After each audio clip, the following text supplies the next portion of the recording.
to order at 7:02 p.m. Ms. Kovare, will we get members present, please?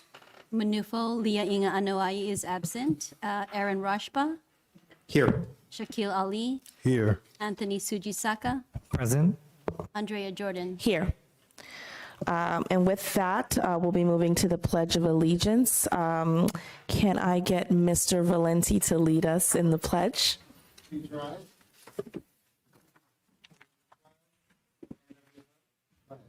I pledge allegiance to the flag of the United States of America and to the republic for which it stands, one nation, under God, indivisible, with liberty and justice for all. Thank you. We'll be moving to the approval of the agenda. Are there any comments? And if not, I will entertain a motion. Motion to approve.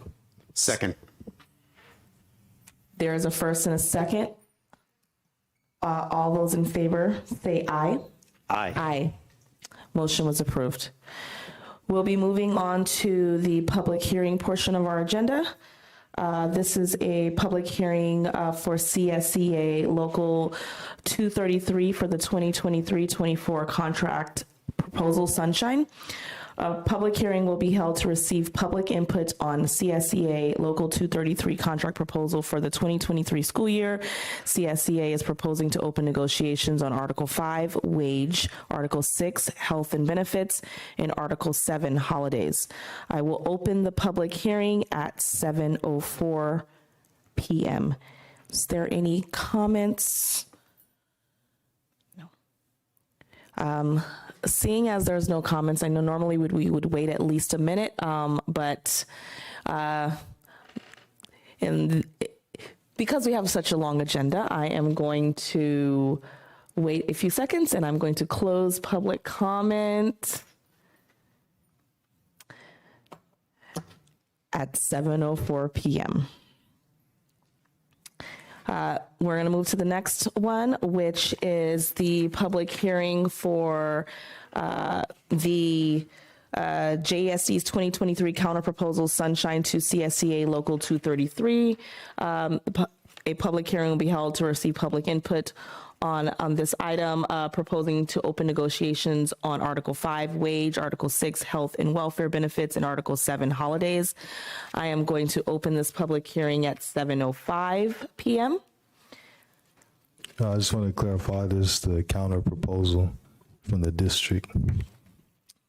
Yes, this is the counterproposal, Sunshine to the CSEA Local 233, which is the opposite of the first one we just had the hearing for. Are there any comments? Seeing as there's not, I will close public hearing at 7:05 p.m. Moving to the next one, which is the governing board of the Jefferson Elementary School District will hear public comments on the Local Control Accountability Plan, LCAP. The LCAP is an accountability plan that requires the districts to disclose how local control funding formula, LCFF funds, are spent to provide high-quality education programs.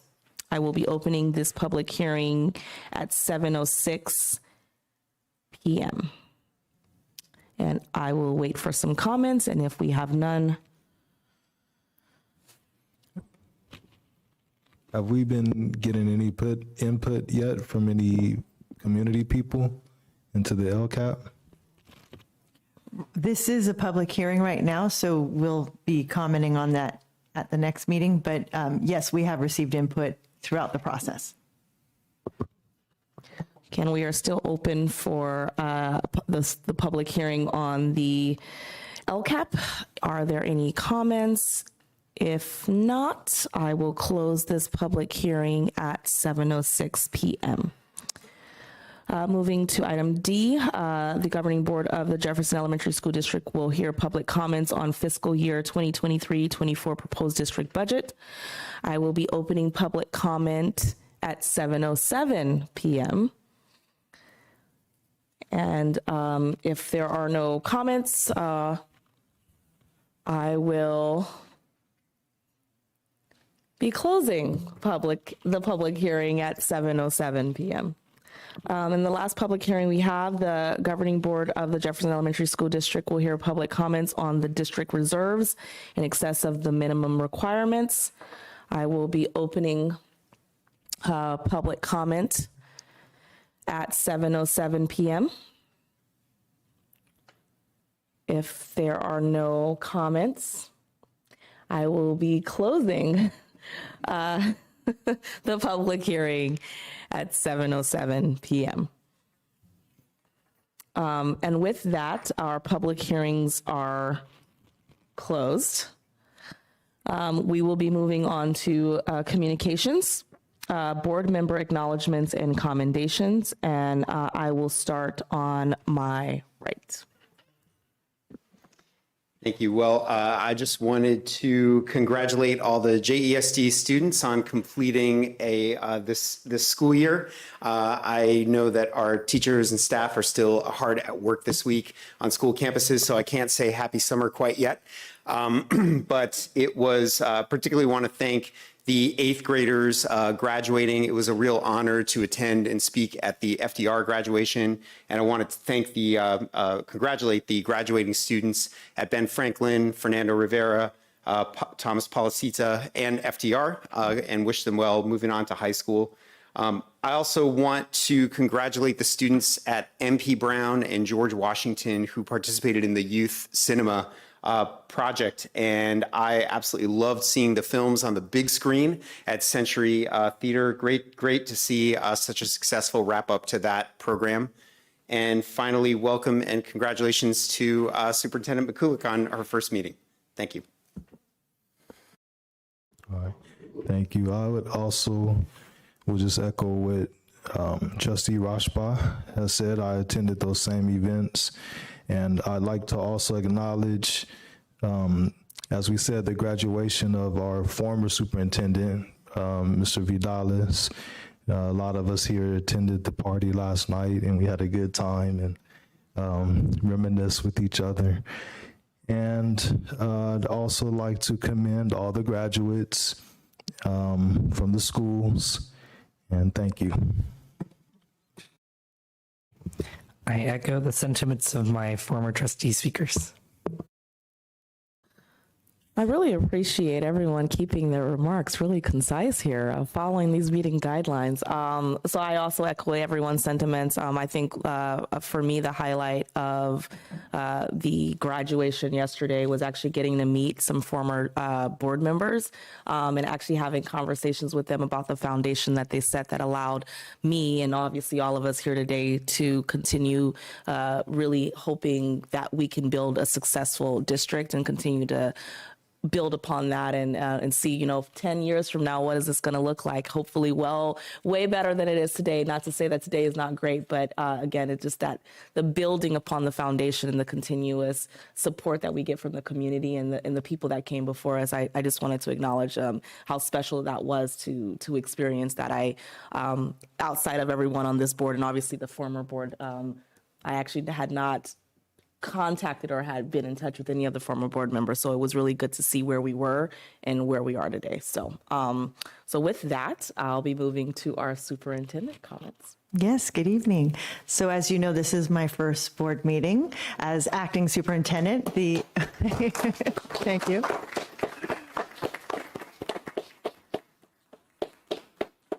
Our graduating superintendent, as he liked to be called, yesterday was his last day, but he is still the superintendent on paper until the end of June, and I start my tenure July 1st. So I'm acting superintendent while he is finishing his vacation.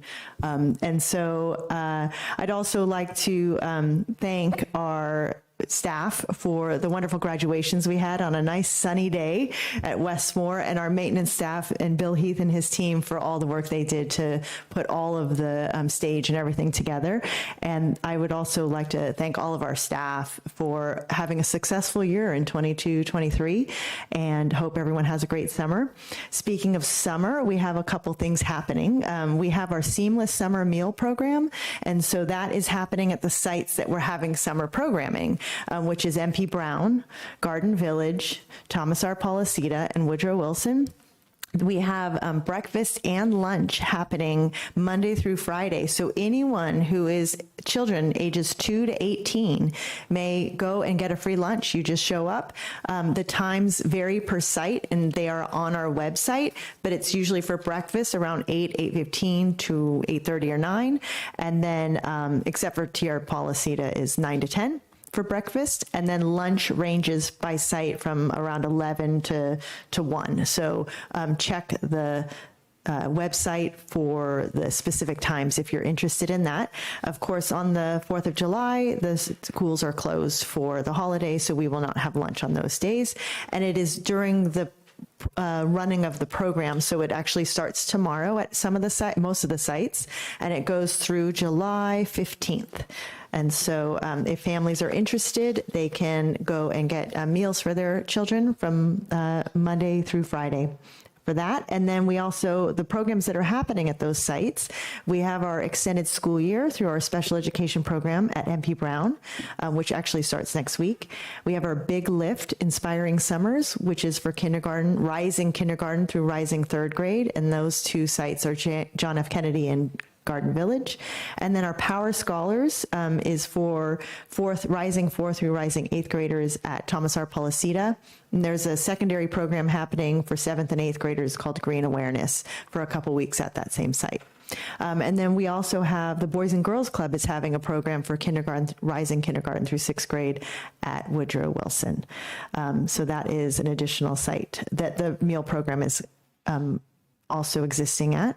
And then the last thing I wanted to share was we've been doing some professional development for our teachers, K through 5, or TK through 5, for the new science curriculum that we adopted, or that you adopted, and also the California Reading and Literacy Project, which is that foundational reading skills that was also approved, by the board a couple weeks ago. And so we're doing trainings, offering trainings at the end of summer, as well as the end of the school year, as well as the beginning of summer. And so everyone will be trained on those areas. So, and that's it for me. Superintendent Mikulik, can you remind me again of the date that the summer meal program starts? The summer meal program starts tomorrow. And you mentioned that July 4th was the only day that they would not be. So Juneteenth, which is next Monday, is a national holiday. Are they open on Monday of next week? They are not, sorry. Okay. I missed that one. It's on here as well. Perfect. Just making sure. Thank you, yeah. And actually, July 3rd and 4th. July 3rd and 4th. Perfect. So June 19th, July 3rd, and July 4th. Perfect. Thank you for clarifying. Thank you for catching that.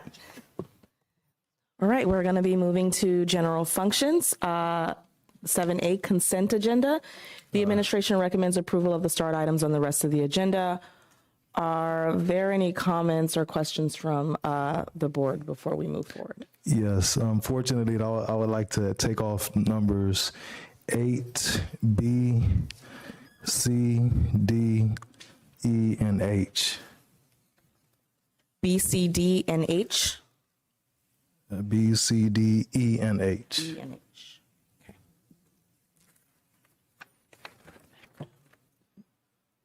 Are there any other amendments?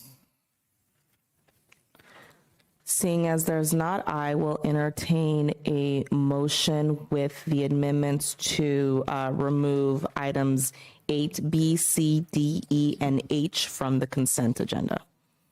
Motion to approve the consent agenda with amendments. Second. There's a first and a second. Ms. Kovare, can I get a roll call, please? Mr. Rashba, Aye. Mr. Ali, Aye. Mr. Sujisaka, Aye. and Ms. Jordan. Aye. Motion was approved. We are going to be moving to item 7E, contracted services agreement. The administration recommends approval of a contract with Center for Systems Awareness to provide coaching services to the JESD superintendent in the 2023-24 school year. Services shall not exceed $5,000. I know that some information was provided on this. Are there any comments or questions from fellow trustees? Seeing as there's not, I will entertain a motion. Motion to approve. Second. There's a first and a second. All those in favor say aye. Aye. Aye. Motion was approved.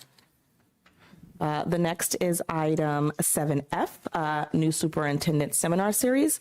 The administration recommends ratification of the approval to the JSD superintendent to attend the Association of California School Administrators, ACSA, new superintendent seminar series during the 2023-24 school year for the amount of $2,900. Again, some information was sent out on this as well. Are there any questions or comments from fellow trustees? Seeing as there's not, I will entertain a motion to ratify. So expensive, but motion to approve. Second. There's a first and a second. All those in favor say aye. Aye. Motion was approved. Moving to item 7G, eligibility and priority policy guidelines for JESD faculty and staff housing. The Educational Housing Corporation, EHC, finalized the JESD faculty and staff housing eligibility and priority policy guidelines at their May 23rd, 2023 EHC board meeting. These guidelines will also be directly communicated to staff in August of 2023. This is an information item. So we were provided information as well. Is there any other additional information fellow board trustees would like? I was just wondering if there was any change between what we reviewed on May 10th. Okay. No. Are there any other comments or questions?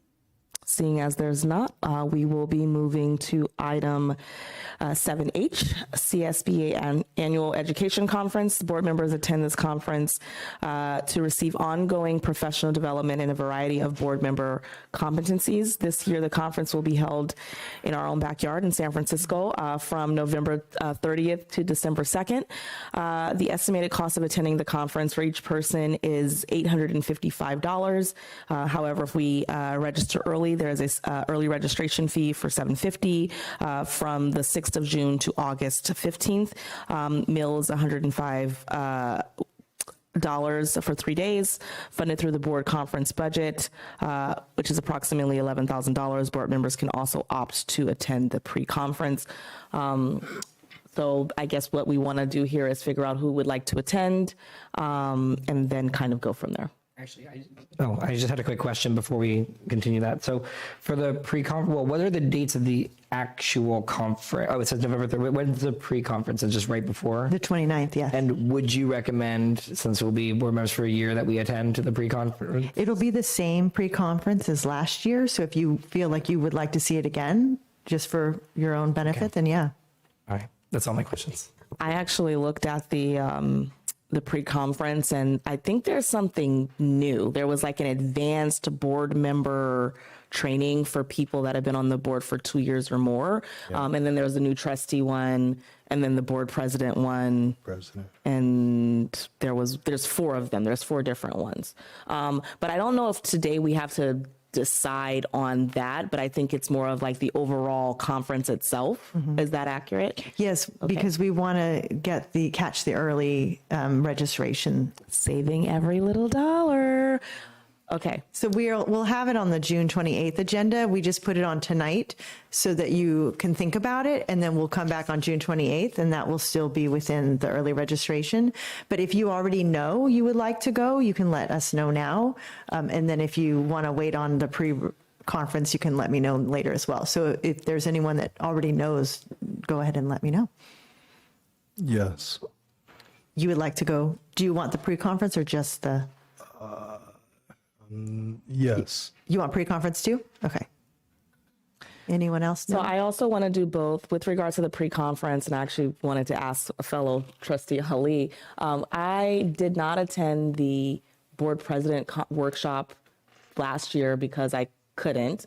So now I'm going between either going to the board president workshop, even though I know I'm rolling off of being board president, or doing the advanced governance for trustees that have been on the board for more than 2 years. Do you have an idea, being that you've done the board workshop, do you suggest one over the other? Yeah, I always suggest that all the board members go to the board president workshop. Okay. So then I will do the board president The pre workshop. as well? Yes. Okay. Thank you. Anyone else? It's wonderful that's in our backyard, and I would love to go. I may have a non-negotiable work agreement during those days. So I do see that the early registration period goes through August 15th, and I think I will know before then. So, but I can't commit at this point, Okay, unfortunately. no problem. Just let us know when you know. And then I'll commit to that and the pre-conference. Thank you. So Perfect. do we need to put it on the next month's, next time agenda, or should we?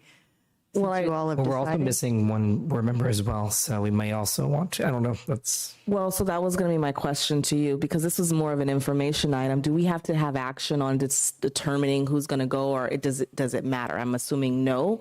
And if not, we can just reach out to the other board member and let them know versus putting it back on the agenda. If I learn that we do need to have action, then we'll put it on. Perfect. Thank you. Okay. Then we're going to be moving on to educational and student services. First item on the agenda is 8B, contracted services with KC Champions LLC. And actually, the next couple of items on this agenda are basically our after-school programs and contracts with them. And so thank you for pulling this off the agenda, because I'm going to make some comments on this. I know Superintendent McKillick, you've already heard me make these comments before. So the first one, the administration recommends acceptance of a contract in the amount of $612,401.83 with KC Champions LLC to provide after-school programs to Garden Village, John F. Kennedy, Westlake, Woodrow Wilson, Ben Franklin schools. This contract will be funded by the ACES grant.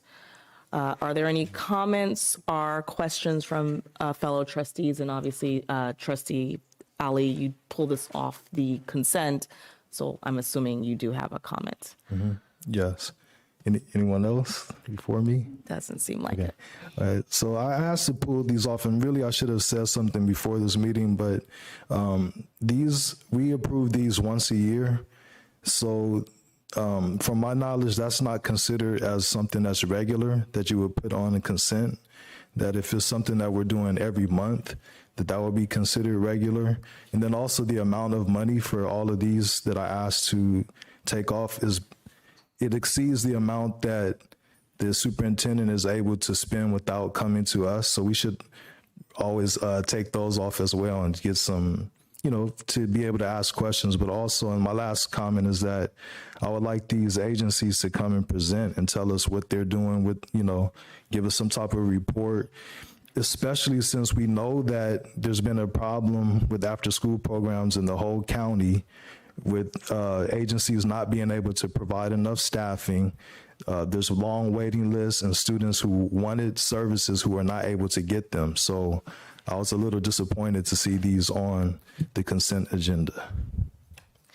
Superintendent McCullough, did you want to maybe speak to the reason why we can put these on the consent agenda, and then I'll speak to why I requested to have these on the consent agenda.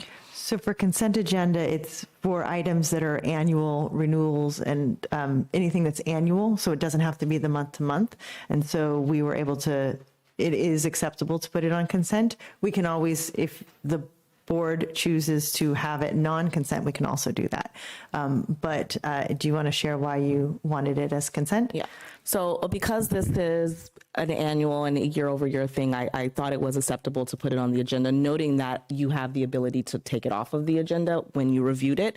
I had asked a lot of questions beforehand with regards to the after-school program, specifically because, number one, I'm a parent in the district. I have children in the after-school program, and my daughter has been at Garden Village since TK, and every single year they have had a new after-school program since she's been there. And so that has been very concerning for me. And every year it's similar issues, the staffing or communication, or it's always something, right? And what I found that is that if you change provider, whether that be your phone or a school every single year, you don't really give them time to correct the issues that they may have. And I felt like, it, number one, doesn't make sense to have the same conversation every year when it's literally the same. It's the same thing. Oh, it was staffing. It was communication. And so one of the main reasons why I wanted it on the agenda or on consent was because the annual thing I mentioned earlier, but also because we had a really large agenda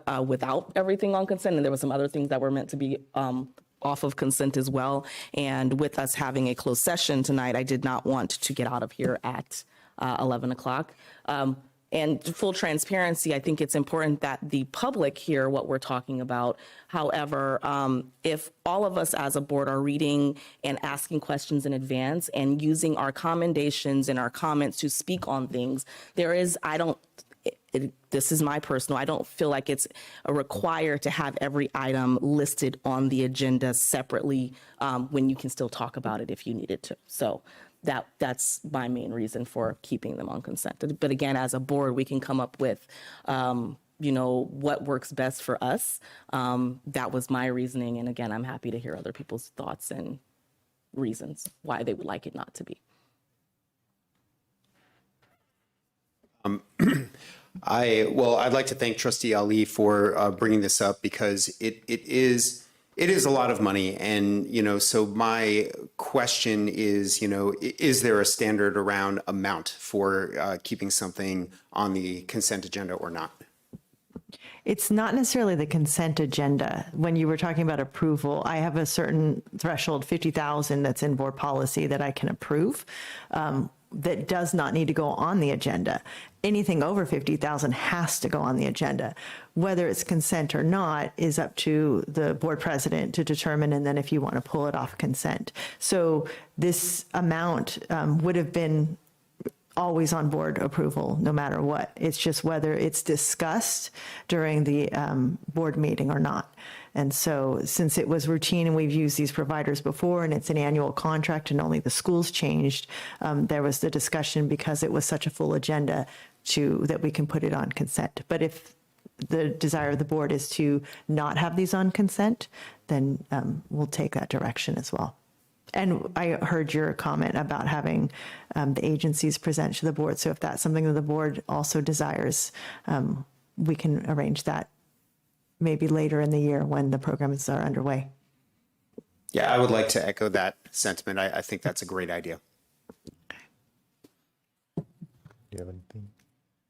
Okay. So back to the point about routine, all the workshops that I've gone to at CSBA advise us that once a year is not routine. That once a month is routine, but once a year is not routine. And just as far as our preference, anything that's beyond that 50,000, we should be asking questions about it. It shouldn't just, if we see something that's on the consent agenda and it's approving something that's more than 50,000, I would urge us to have at least one question about it or just ask to take it off so we could hear something. Are we supposed to be talking about this during Champions LLC? I'm just wondering. Well, we are Not that talking. This is not relevant. I'm just wondering. Well, we are talking about KC Champions, but the next 4 items are similar. And to be clear, on your question about the revenue that these organizations are going to be receiving from us, the reality is that everything on the consent agenda is up for questions regardless. Everything on the agenda we review. Everything on the agenda is available to the public to review and click on themselves. So I would just say it's on us as board trustees to take the time to ask those questions. And like Superintendent McCulloch said, you can always pull, which obviously we did tonight. So if as a board you're like, well, we don't want moving forward to have these kind of things on the agenda, then let's have that conversation. But and then let's talk about what Superintendent Ali, Trustee Ali mentioned about what CSBA said with regards to year over year not being what was the word that you used? Considered routine. Is there something in writing with that? Would we like to create a policy or a protocol around that? Because if there is truly no legal ramifications, then we should maybe I like things to be so explicit and on paper so that way it's not just, well, we like and we think. It needs to be very explicit. And so that's how I would prefer things to be done versus in prior years or based on a former, that just is too fluid for me. I can investigate that for you to confirm.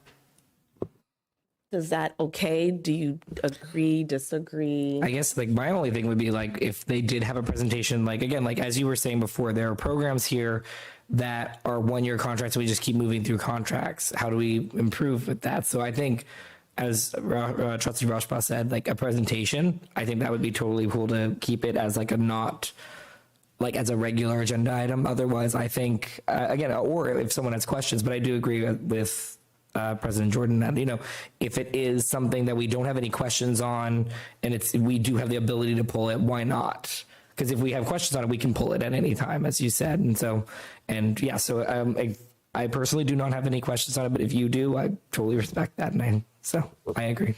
One last thing I wanted to mention. So I do agree with having them come to present. However, I don't agree that we should have people presenting because it's on the agenda. If we feel like we've been having issues with our after school programs and we want more information, I don't believe that we should be waiting for us to approve a contract to talk about it. We can put it on the agenda regardless, unless that is not possible. To have them come and present? Yeah, so before this even became a let's take action on approving this contract, we should have had them come in advance and say, hey, we're going to be the new, because I feel like a lot of times we're very reactive to everything. It's like, oh, approve this, approve that. And then as a part of the approval, we're like, oh, well, I don't agree. And and we need to have them present. But this is on the agenda to approve right now. So this is now after. I mean, it's almost after the fact, depending on when this needs to be approved for the next year. I don't know if it could be tabled. So I think that's what I'm getting at. I don't want to go and approve this and then have them come and present when technically, if we knew that this was going to be on the agenda or we had an inkling of a timing, we should have already had these people. Can I say something? Yeah. Okay, I wasn't saying because it's on the agenda. I was just reiterating that at least once a year they should come and tell us what they're doing. So I just wanted to, that was my intent. It wasn't reacting to this. Perfect. But I am reacting to this being on the consent agenda as a once a year item, and especially for those amounts. So can we look into the amounts? And if there is no legal ramifications around it, then as a board, would we like to create a protocol or a policy on amounts to ensure that certain things over certain amounts are not on consent? So that way, or we don't, and if a trustee doesn't feel comfortable with it being on consent, they pull it. So would we'd have to make an agenda item to discuss this in the future about creating a policy for this. Is that correct? Yes. Okay. So I'm cool with either way. But, and then I do agree with you, Trustee Ali, that, yes, if we as a board want the after-school programs to come and present to us every year, I think that's a great idea. I think it should be regardless of us changing. I just think because if they are hopefully going into future years, we don't have them for a year only, and let's say someone is doing it for 2 years and we're really just approving a contract before and then coming and telling us, hey, this is how the school year went, this is all the things we've accomplished, we are really excited about the next school year, and here are some of the programs we're planning on bringing in terms of enrichment or whatever that is. Maybe these contracts could remain on consent because at that point we're so comfortable with the process that we know and trust the providers that you've selected. I don't know if that, or how do you feel about that? I don't want to keep talking about this. I just want to take it off tonight, and I think I've already said what I feel about it. So I'm fine with us just moving forward, and I'm glad we talked about them all together. Well, we have to, yes, okay. I just wanted to make a comment. I would like to hear from the after-school providers, not from the standpoint of needing to hear from them before we approve their work. I know these after-school programs do a great job. My kids have been in after-school programs with multiple agencies listed here. I would more want to hear from them, what their challenges are, what their experience has been, where they're finding success. Just to help build that relationship. That would really be the purpose of that in my mind. In terms of consent agenda, I do think that yearly items could be on the consent agenda. That's my opinion. To me, the standard is, is it kind of ordinary business or is it not? And there are other items on the consent agenda that I know are yearly matters. And so I do think that, for me, that could stay on the consent agenda. I do think it's worth considering the amount level, that we may want to establish a threshold for which we would take things off the consent agenda. But it would be really good to have, information from the CSBA on best practices around that. Okay, and with that, if there are no other comments, this is an action item. I will entertain a motion. A motion to approve. Second. It's a first and a second. All those in favor say aye. Aye. Aye. Aye. Motion is approved. Moving on to item 8C, the administration recommends acceptance of a contract in the amount of $370,000 and $661.57 with AYRP City of Daly City Parks and Recreation Division to provide after-school programs at MHT, Daniel Webster, MP Brown, and Fernando Rivera. This contract will be funded by the ELOP and the ACES grant. Are there any comments? If not, I will entertain a motion. I'd like to make a motion that we approve the next 3 items all together. Can we do that since we pulled them all off the agenda? And if so, would that be a roll call vote? Maria, Also, we get a second. That's a great question. You're throwing some curveballs at me tonight. Happy first meeting. To be on the safe side, let's just go through each item and then I can find out if we can do group. Yeah. I feel like you can, but I don't want to break protocol and just in case on my Thank first you. day. Thank you for erring on the side of caution. So I think we have a motion already. Is there a second? Second. There's a first and a second. All those in favor say aye. Aye. Moving to item 8D, the administration recommends acceptance of a contract in the amount of $450,000 with the Boys and Girls Club of the Peninsula to provide an after-school program at Susan B. Anthony TRP middle schools. This contract will be funded by the ELOP and ACES grant. I will entertain a motion. So move. Second. First and a second. All those in favor say aye. Aye. Motion's approved. The next is the administration recommends acceptance of a contract in the amount of $94.48 with the YMCA of San Francisco Peninsula Branch to provide an after-school program at Thomas Edison Elementary School for the 2023-24 school year. The contract will be funded by the Expanded Learning Opportunities Program Grant, ELOP. I will entertain a motion. Motion to approve. Second. First and second, all those in favor say aye. Aye. Motion was approved. President Jordan, as a point of clarification, for the next meeting, would you like me to bring an agenda item that has comments about consent? Yes. Okay. The next item on the agenda is contracted services. The administration recommends acceptance of a contract in the amount of $54,486.76 with Discovery Education to provide educational and related services to the Jefferson Elementary School District students. The term of the contract is July 15, 2023 through July 14th of 2024. Are there any questions on this item? Yes. I had 2 questions. I was wondering if someone could provide an example of some of the virtual field trip opportunities. It sounds like a great program. And my other question is how we make sure that schools and teachers are aware of this resource so that they utilize it. Unfortunately, Ms. Scott is not here tonight, so we can get that information to you. Sure. Thank you. Do we need to motion to table it or do we just table it then? Or do we need to? Are you comfortable with moving forward with a motion without your questions answered? Yes. Okay, I move that we approve the contract with U Cinema Project.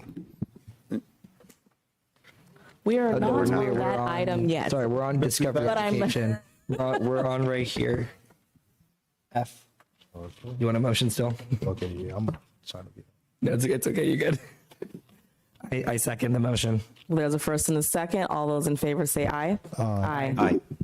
I'm excited to do that item too. We're gonna go to, we got one more before then.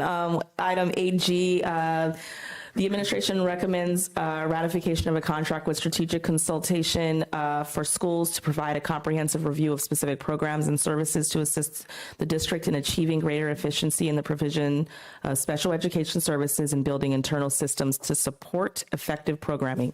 Services shall not exceed $10,000. Are there any questions or comments on this item? Seeing as there's not, I will entertain a motion to ratify. Motion to ratify this item. Second. There's a first and a second. All those in favor say aye. Aye. A motion was approved. The next item on the agenda is 8H. The administration recommends approval of a contract with Youth Cinema Project for 2 additional schools for the 23-24, 24-25, and 25-26 school years. The cost shall not exceed $331,434.90 for those years. These services shall be funded from Parcel Tax Measure T. Are there any comments or questions from fellow trustees? Yes. I mean, I guess I'll speak really quickly. I didn't get to go to the event, but I know that the projects were sent out through email, and I got to watch them through there. And I think adding more schools, get 2 more schools to give more schools the opportunity to do this amazing program. I mean, they could definitely, I thought I've been doing video and music editing for a long time, and they taught me things that I didn't even know could happen. So I think this is a fantastic program. I'd love to expand it to more schools.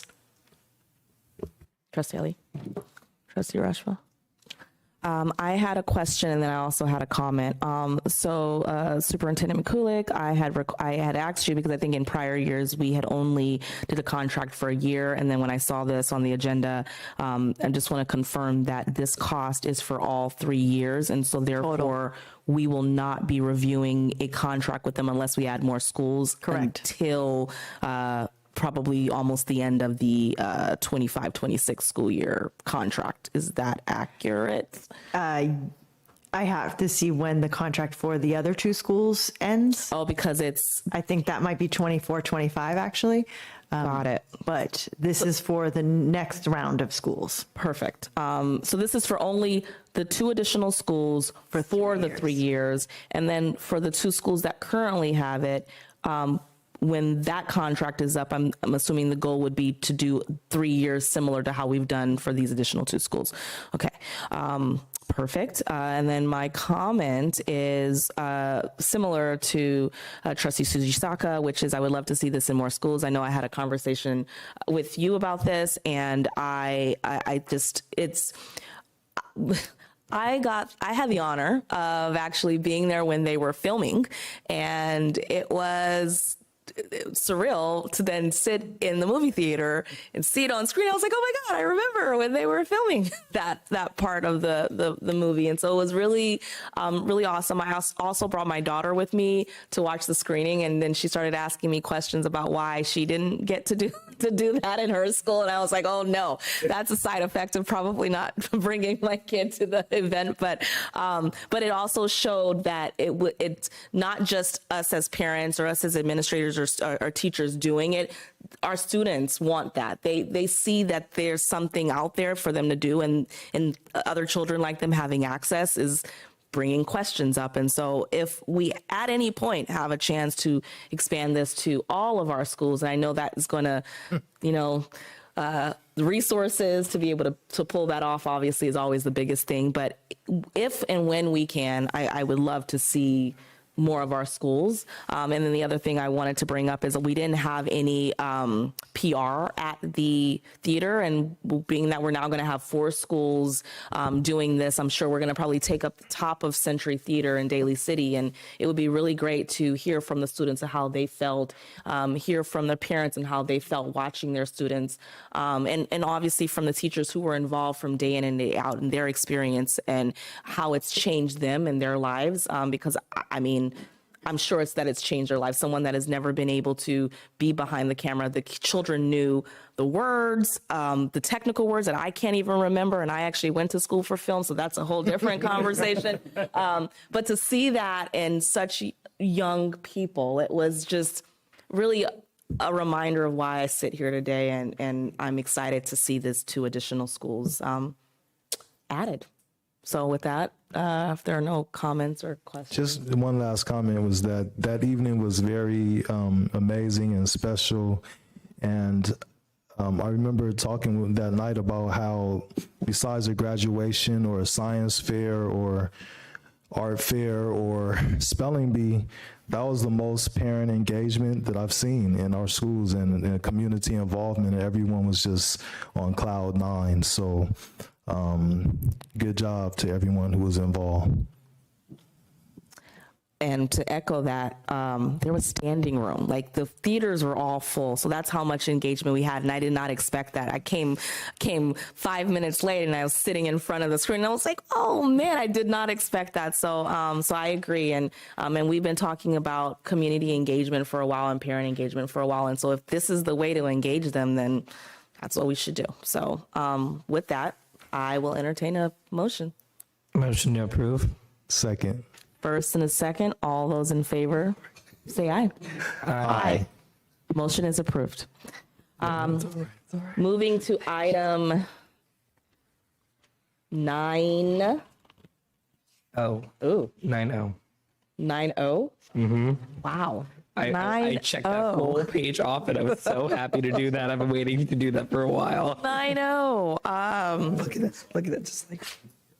And this is an information item on the local school wellness plan report. Michael Laro, Assistant Superintendent, Business Services, will provide a report on the local school wellness plan to implement Board Policy 5030 in order to meet federal requirements. Good evening. I hope you guys are all doing very well. So the local school wellness plan report is similar in respect to the local control and accountability report. What we do is we've brought in Ms. Martinez, the Program Director of Student Services, Ms. King, the General Manager of Food Service Operations, Ms. Duffy, the Dean of Academics at FDR, Ms. Maciel, the School Counselor, as well as Ms. Linebarger, the District Nurse. And we spoke and tried to triangulate what does wellness mean for our students, right? There is the physical aspect of it, as in physical education. There's the eating healthy, nutritious foods, which is why we brought in our general manager of food service operations, as well as the social, emotional, and mental health aspect, is why we have our school counselor and program director of student services. And so what we did was we reviewed our board policies to ensure that they're up to date. As well as we reviewed throughout the year our wellness policy, ensured that the nutrition information is correct, and we really tried to set forth over the last 3 years, what did we get, right? We tried to distill how can we incorporate other aspects like mental health into our wellness policy. And so after our meeting, we just ensured that, we had our policy updated, and we're looking forward into the fall as we get back into the 23-24 school year and looking at ways that we could improve our wellness program, or wellness plan, I should say. Any questions? I have a question, unless Sure. there's other questions from fellow trustees. So does this mean that there's no chocolate bar fundraisers anymore at our schools? Yeah, here's the thing. It's policy that we can't, we should not be, incentivizing our students with unhealthy foods, right? Obviously, as we all were once were children, sometimes an ice cream party at the end of the day or at lunch is, a great motivator, right? But, it's not promoting, ice cream itself is not a healthy food, right? So, that's things we're going to look at, especially as it pertains to social well-being, as well as, behavioral issues, is how do you motivate, children and students without doing those kinds of things, right? So no pizza parties, no ice cream socials, and no chocolate bar fundraiser. Got it. Pizza is a vegetable according to the Supreme Court. So Well, Madam President, so this is something that former Superintendent Vidales would always talk with me about is technically our students aren't supposed to be going door to door trying to sell anything. So, it happens, but it's not supposed to.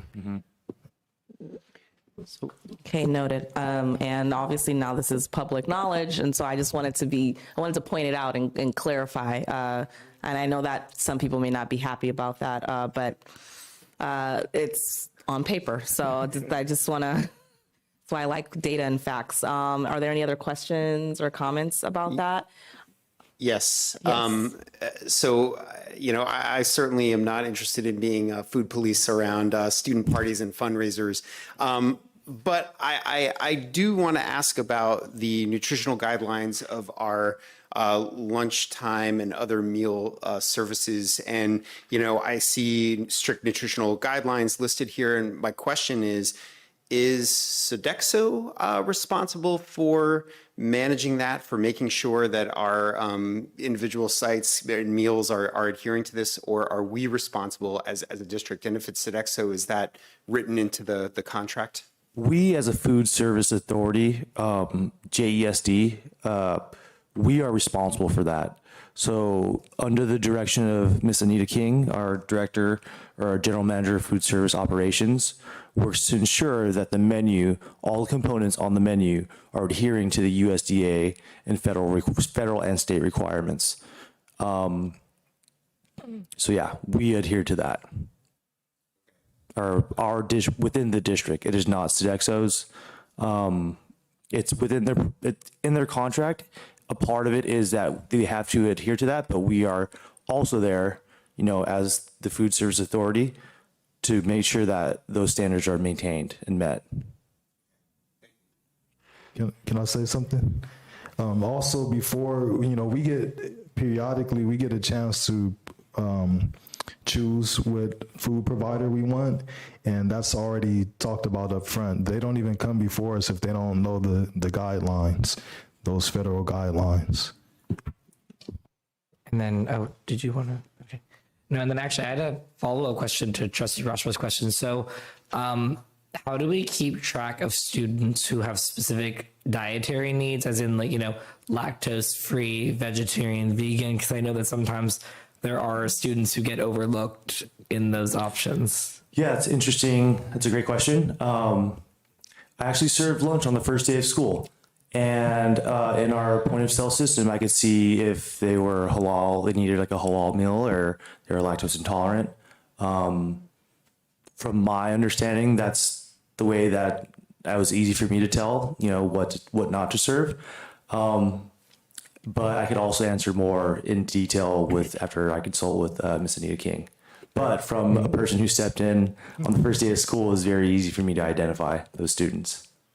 And additionally, I'd like to say that we're an ethnic melting pot of different cultures, right? So we are very sure to not serve pork and not, there's different, when I have my annual meeting with Sodexo and our food service team, we talk about, hey, like what are the meals what are the lunches that students want to eat, right? How do we get participation up? And so in those talks, we try to think of like the meals that would be most applicable to the students that we're feeding. And I guess a follow up to that last bit is just, I'm wondering if there's a way that we could have meals set aside for certain students that have that. Cause I know sometimes when we have a vegetarian meal where it has no meat on it, students will like that option better. For example, pizza is a very popular option and people will take it. And then all the vegetarians eventually get left within those lunch lines are meat options and they can't eat those things just because people want it. So I'm wondering if that's something that we could potentially set aside for those specific students who have those specific learning or dietary needs. Yeah, I'd have to consult with our food service team and see how we can make that happen. I think that it's difficult because it's like the weather, right? It's sometimes you get something that they all want. Sometimes they don't want to have a hamburger, So it's very hard to predict, but I could try to do it. I think my stance and the stance of, I believe, the Jefferson Elementary School District is to ensure that all students have the opportunity to get, a breakfast, a lunch, and a snack, and that it's healthy, it's nutritious, it meets all the different FDA, USDA guidelines, and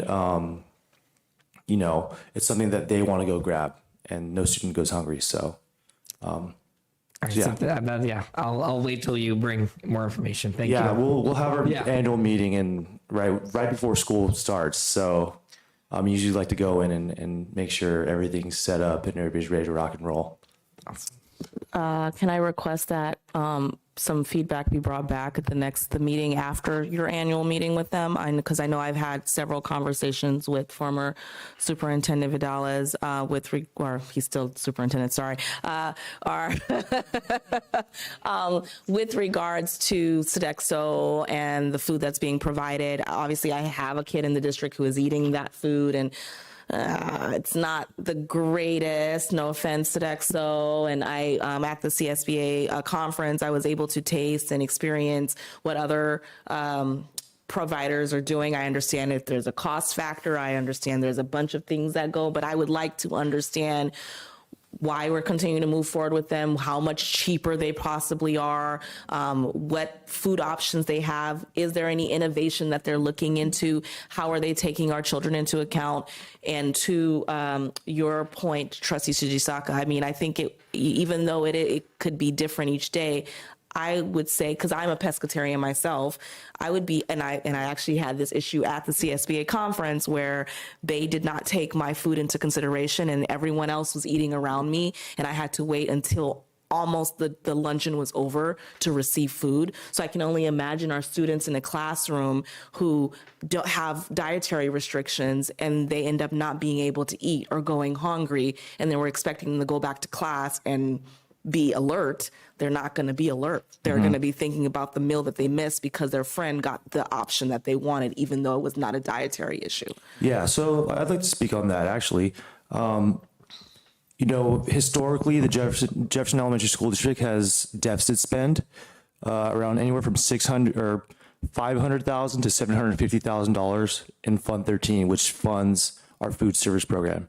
This last year, when they increased the reimbursement rates for lunch and breakfast, were the first couple of years we weren't deficit spending.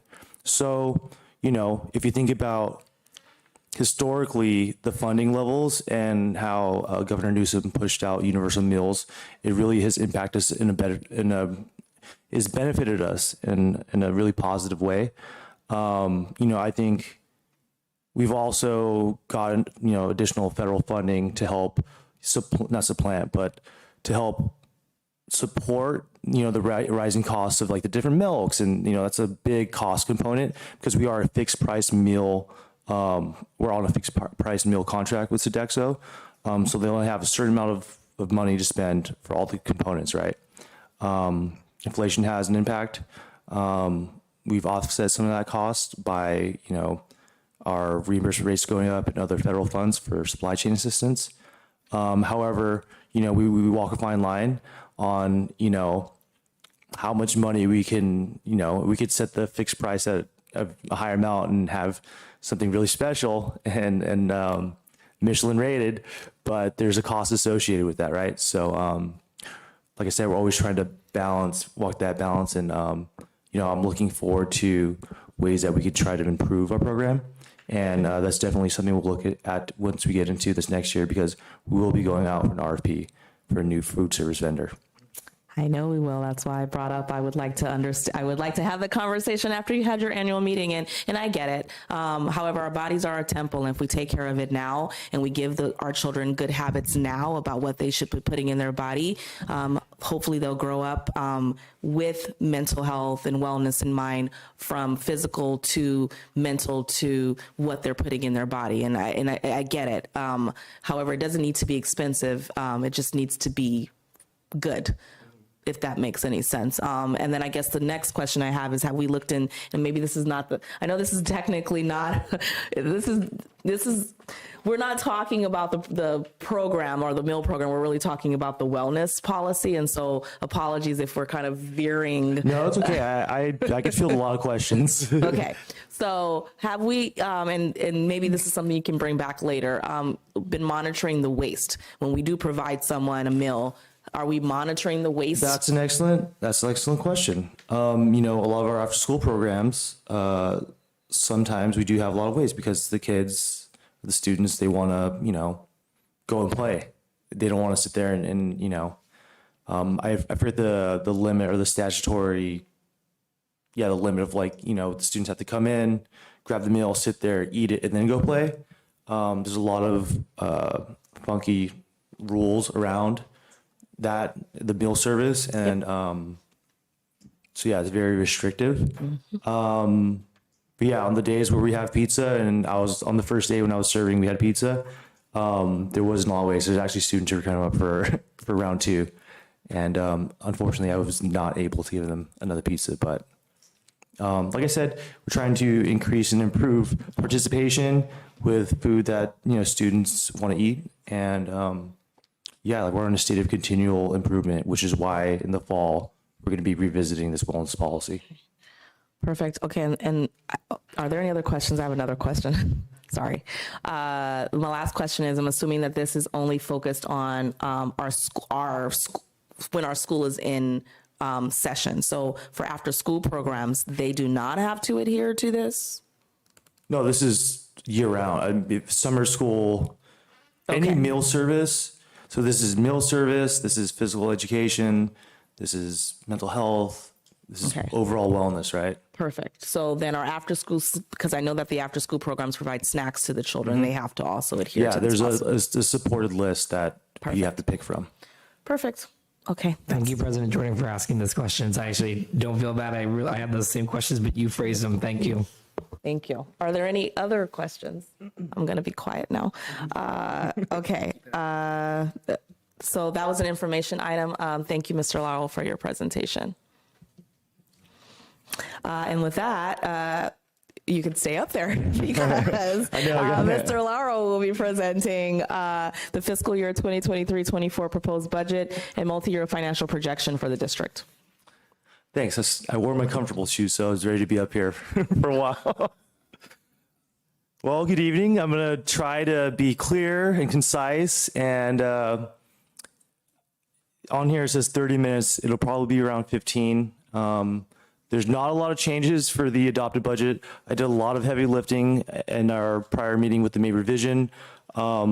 Superintendent Vidales made sure to let me know that today the Senate and the Assembly, in order to meet the June 15th deadline to pass a budget bill, have printed out their budgets. So I'll have some more tidbit information regarding those proposals, but we'll start jumping in right now. Okay, so for the 23-24 budget development, a lot of what I talked about in the May revision is in our budget. The COLA as follows. We're going to have an 8.22% COLA. I think it was the Senate and the Assembly both passed the COLA at 8.22%. Just as a reminder, cost of living adjustment is to maintain purchasing power. It is not new and additional funding. There's also a COLA on special education programs, as well as our child nutrition programs, which is awesome, right? So some of the things that were not in the budget development are, again, any of the reserve withdrawals, deferrals based on our apportionments, so the money that we're receiving, a deficited COLA. So, if the Senate and the Assembly decided, hey, we can't afford 8.22% COLA, we could adjust it down to 5%. That's not what's in our budget. Any other reductions that are going to happen to Prop 98 funding, we haven't included that in here, so we're going just as is from the governor's May revision. Another thing I'd like to bring up is AB 938. That was, I believe it's out of Torrance, Assembly Member starts with the M. I can't remember his name, but this would be setting a new goal for public school districts within the state of California to increase the funding and pay by 50% with the target date of, I believe, 2930. So this should be a great initiative. It's not included because we're just waiting to see what's going to happen when they pass the budget by June 30th and all the trailer bills that come in August. Another thing I want to make note of is there's Prop 28. This was the arts and music proposition that was passed in November 2022. We haven't put it in our budget or accounted for yet because we don't know what our allocation is going to be just yet. So I didn't want to put the horse before the carriage, and we're kind of going to wait and see what's that total appropriation is going to be, our portion it.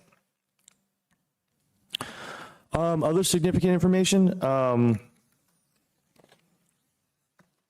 We have the Educator Effectiveness Block Grant through 2026, so we're utilizing these funds for an Institute Day.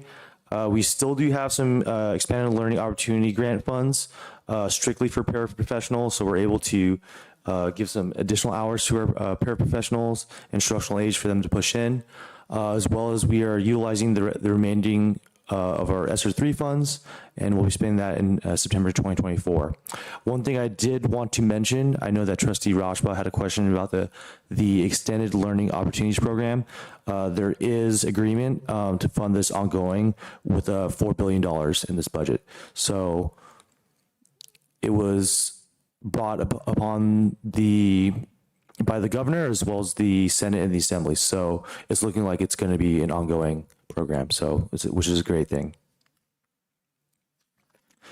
Some of the assumptions that we have in developing the budget, we're in declining enrollment. We're using a cohort-based method, which means if there's 100 students in first grade, there's going to be 100 students in second grade the next year, right? And so on and so forth. We're slated to lose about 115 students. When we come back and we start the school year, that number will change. One of the big things I want to point out here is the ADA to enrollment percentage. Again, students are in seats 92.86% of the time. If we were to increase the attendance by 1% in this upcoming year and another percent in the ongoing years, we'd get an additional $2.1 million in funding. So I think it's very important that aside from dollars, there's a lot of studies that have shown that when students are in class, they have a tendency to perform better. And so, I really want to stress that, we can try to, as best we can, something that we can affect is trying to get our students at school. What's also included is stepping column adjustments for all of our certificated and classified salaries as well.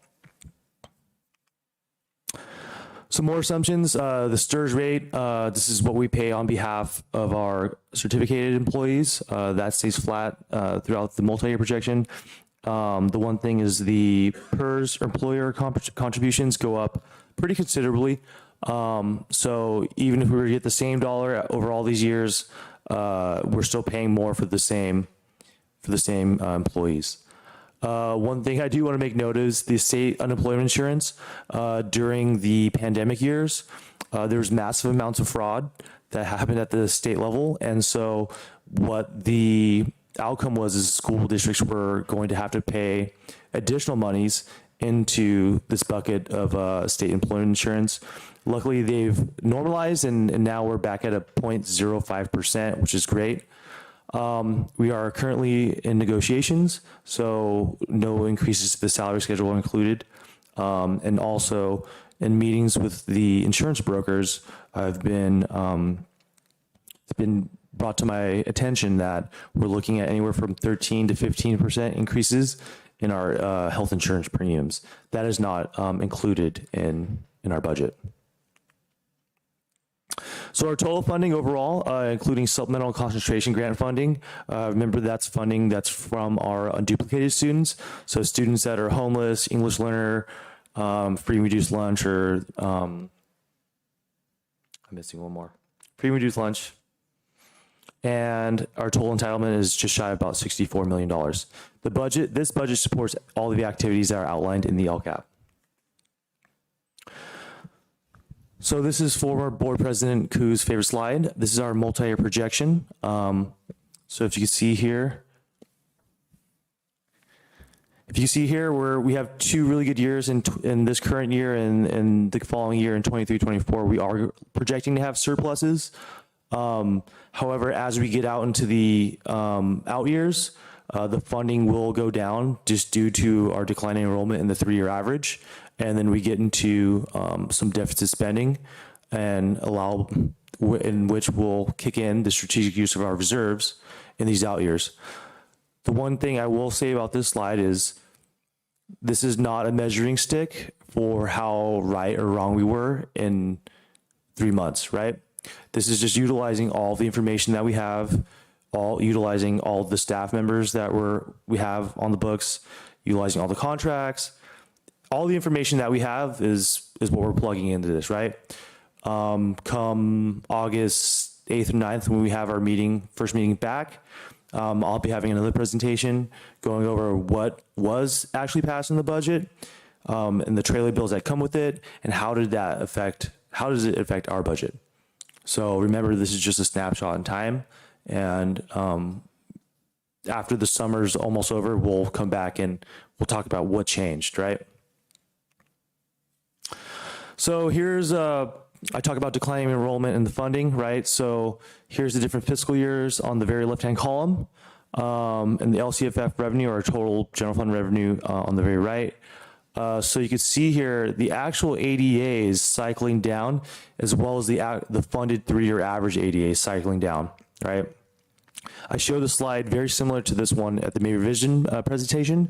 One thing I do want to note is year over year, so from 2022 to 2023 to 23-24, the COLA is 8.22%, but because of the decline in enrollment and the 3-year funded ADA average going down, the effective COLA rate is only 0.98%, a Diet Cola. So, still to this day, we're not the only district that's being affected by the declining enrollment. It's up and down the state. So it's just something we're gonna have to live with. Hopefully, as the age gap widens for TK enrollments, we start to see an upswing. I certainly am. I think that there's going to be an uptick in students because of all the maternity leaves we had during the pandemic. But I'm really hopeful that this can change. But this is what we're facing right now, and we'll wait to see how this is going to play out in the out years.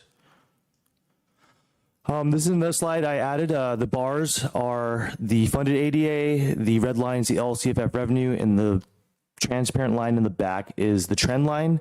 And so over time, as our 3-year average funds cycles down, our funding will go down, and it's correlated, right? So this is another representation of the prior slide. So the next steps. So this is our first meeting, our public hearing for our LCAP and our budget.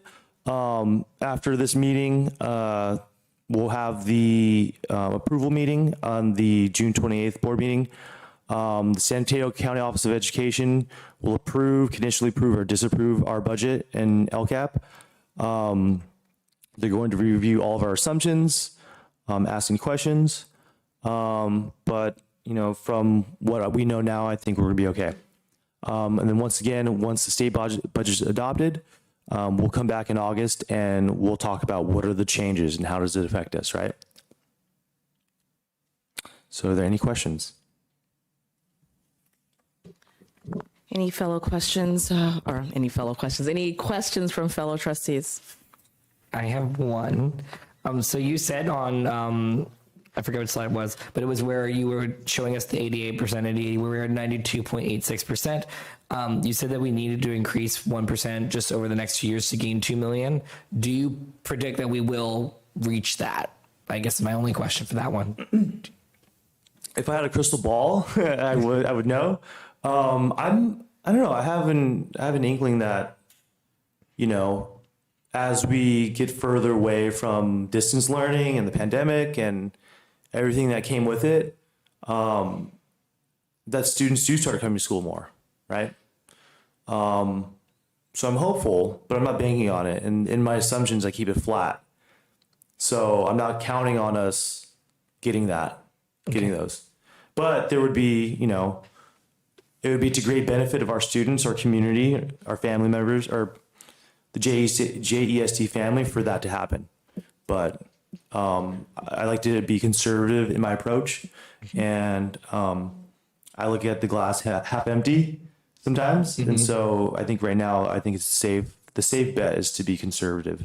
As a finance, you do. Thank you. No further And questions. if I may add in, we are seeing a positive trend with enrollment increasing slightly. So we're not seeing the decline.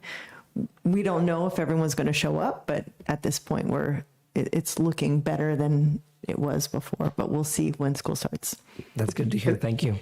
Can I just have a follow-up on that point? Can you clarify how that is determined?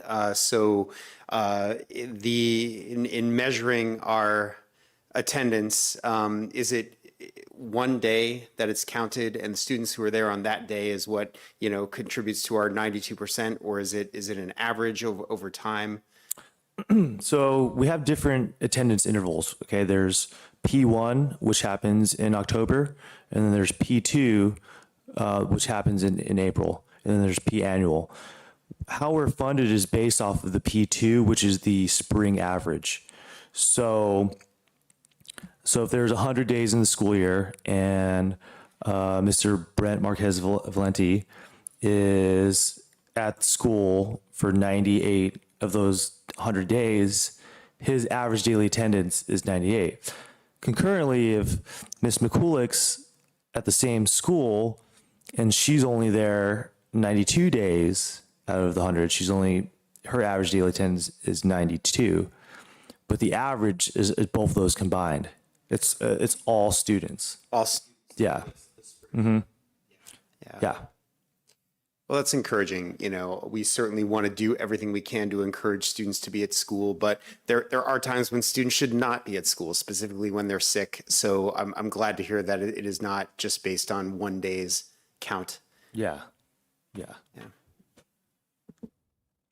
Is there anything that you like? What do you consider our biggest threat right now in terms of the budget, or is there anything that you wish that we have more money that we could do something with? There's two different questions there you asked. The first question is, what are big threats to our budget and the health of our budget? I think one of the biggest threats is enrollment and average daily attendance, right? Like you guys said earlier, it would be great to have our after school providers come and give presentations and have media for the Youth Cinema Project and really put us out there. I think we stand, head and shoulders above districts in the county. And, I think we really need to highlight that and bring students here, right? There's things like that are in our control. There's other things that are outside of our control, like the state's fiscal health, right? We can't go and fill office buildings in downtown San Francisco. We can't stop, companies from leaving the state. We can't stop individuals from leaving the state that pay personal income tax, which accounts for more than half of the state's budget, right? So in total, I think we need to really, the things that are in our control, right? We got to try to maintain and improve on, right? Some things are out of our control. So all we can do is just prepare for the worst. And I think that fiscally, we're in a much better place than we were, I think, like 3 or 4 years ago, when we didn't have the 3-year average. So yeah, like I said, I think it's best for us to really highlight our strengths, try to really get our name out there and see all the good work that we're doing, and just have kids be present in school. And like I said, there's some things that are just out of our control, right? And that's the same thing in life too. So we got to play the hand that we're dealt. And I think your second question was, if we had a lot of money, what would we do? I just know that a lot of our school sites need a lot of work, and they cost a lot of money to maintain those school sites and upgrade them. And I think if I had a lot of money to spend and upgrade our facilities, like that would be, something for us to highlight. You know, a lot of these schools, our school sites are old, and we're doing the best we can to maintain them. You know, but like we still need, you know, it's a lot of money every time, like in the millions, even to just do a roof. It's you know, in excess of $1 million. So that's, you know, where I'd like to focus, but yeah. Are there any other questions before I start asking questions? That wasn't going to be my question, but did you have any? Okay. When obviously enrollment will even happen once the school year starts, because I know we have students that come in mid-year or mid-semester or whatever. So is there a way that we could get some insight on the beginning of the year, what the enrollment is like? If it's it doesn't have to be in the meeting, maybe an email to the board. So that way we're prepared for you bringing to us, declining enrollment or increase. So it's not just we're not shocked by it. Is that possible? Yes, we can put it in the info bulletin as well as if you want it public, we can put it. And then obviously I would like to publicize it to, you know, I would like because I know it's funny, at the graduation last a former board member, he was on the board when we closed Christopher Columbus, right? And so when everyone hears declining enrollment, they think about closing schools. That starts to bring fear among our community. And, you know, so being transparent about that, I think is going to be important in the years to come, until we get to a place where we feel safer. And then secondly, is there a way that we could,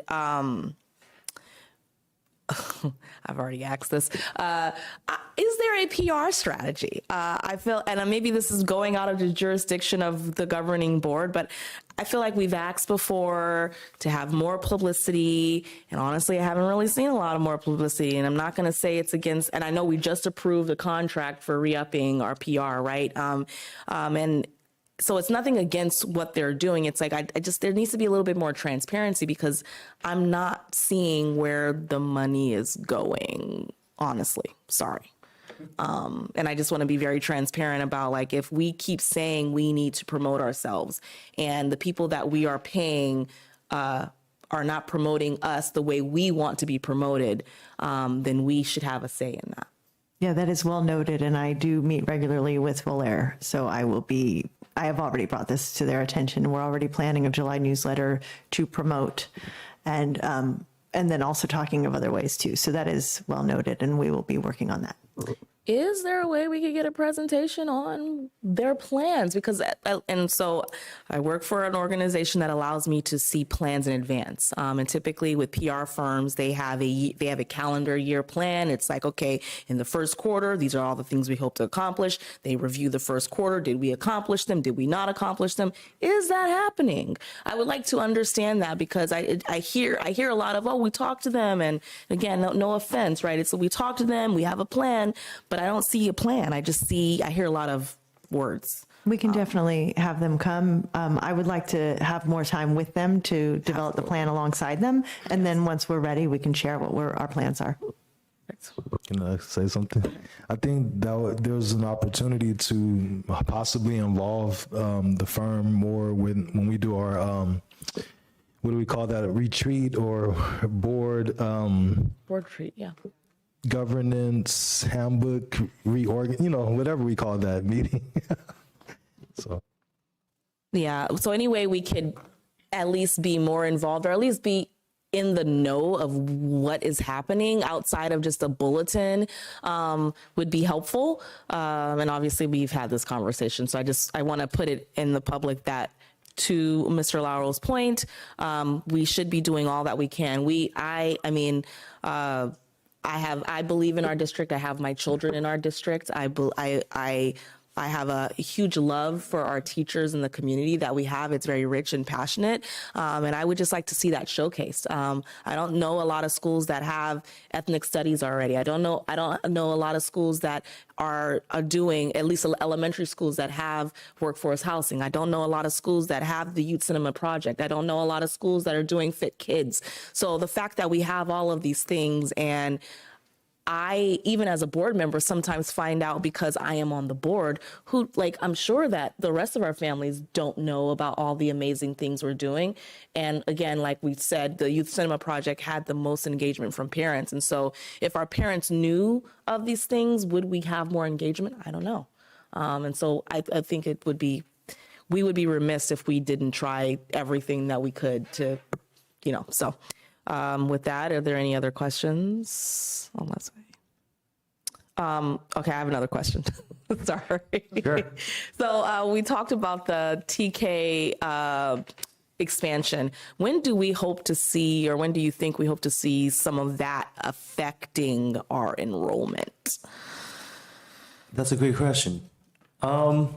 We added one class this year from over last year, just by numbers, and we're almost filled in most of our TKs, so it has already had an effect. There's That's that. great. There's that. Okay. And also, one thing in, I think it's the Senate's plan or budget plan, or maybe the Assembly, they wanted to delay out the expansion of the TK, universal TK. So like we would get additional funding to hire additional staff, which would bring the ratio from 12 students to one teacher to 10 students to one teacher. So right now we're kind of just playing a waiting game on what is that going to be? Are they going to push it out? Are they going to implement it this year? We don't know yet. But like Mr. Valenti said, that we're seeing an increase. So hopefully, as the net gets cast wider, we can get those enrollments. Perfect. If we could keep getting updates on that, that would be great as well.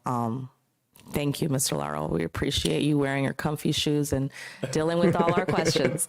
Are there any other questions? Just go one ahead. other, speaking of the ELOP funding and, you're saying it is ongoing. Do you have any sense of what that means? I know that they, promises are year to year in setting our budget, but I asked just because, it is covering a huge, some major programs for us, specifically the after-school programs that we just reviewed. So Yeah, our after-school programs are actually a part of our after-school, but also some of our summer programs. They're also supplementing in that way.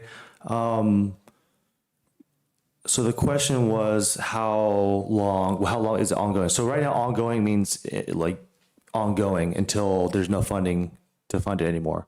In the similar way that I believe it was Governor Schwarzenegger passed ACES. So the after school safety education program was passed with Governor Schwarzenegger, and it still is a program that we receive funding for.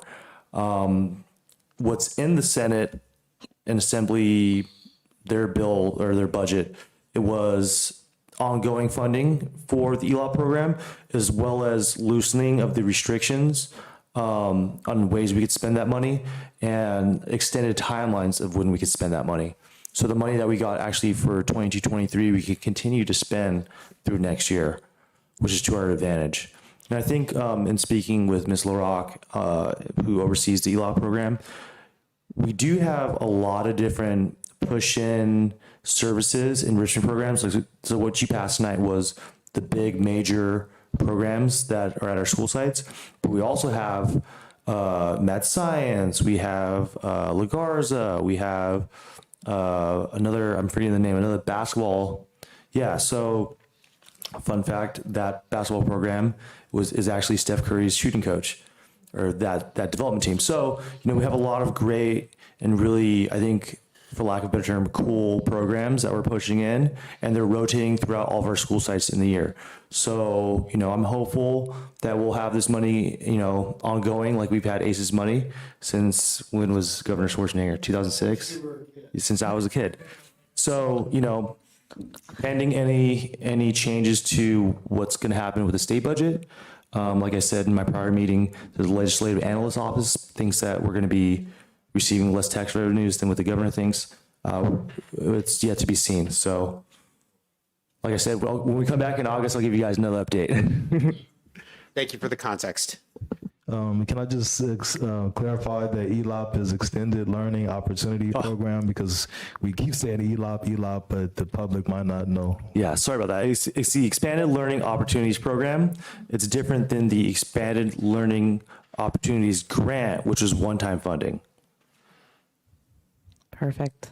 Thank you, Mr. Laurel. If there are no other questions, we should be promoting that Steph Curry's shooting coach is, in our program. Sound that is now on the record. All right, we're moving to item 10F.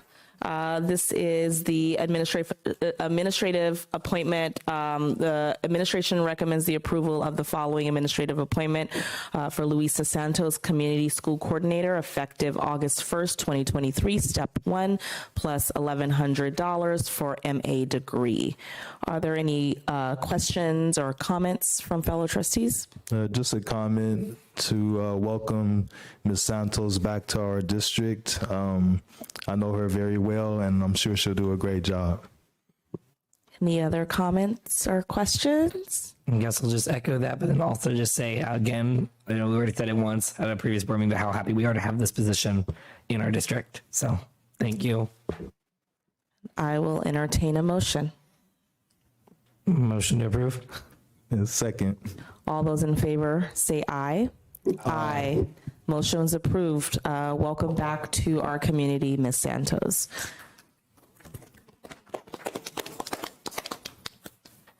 And now we're going to be moving to item 12, persons wishing to address the board on unagendized items or closed session items. This portion of the agenda is available for individuals to comment on or address the board on any issues that is under the board's jurisdiction and not on the agenda or an item addressed in closed session. The maximum time allowed for any speaker is usually 2 minutes. Are there any speaker cards, Ms. Covere?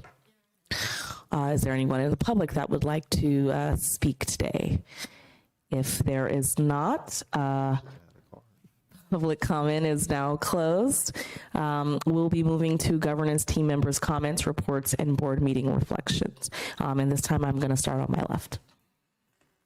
So I guess I'll just say, great boarding meeting, everyone. I love how our discussions are always fruitful. I learned so much. So thank you. That's it. And we did a great job of keeping our focus on the best interests of our students. Sorry to have thrown the curveballs at you in your first meeting, Superintendent McCulloch. But I think that it is good that we are getting into these issues and thinking strategically as a board. So thank you.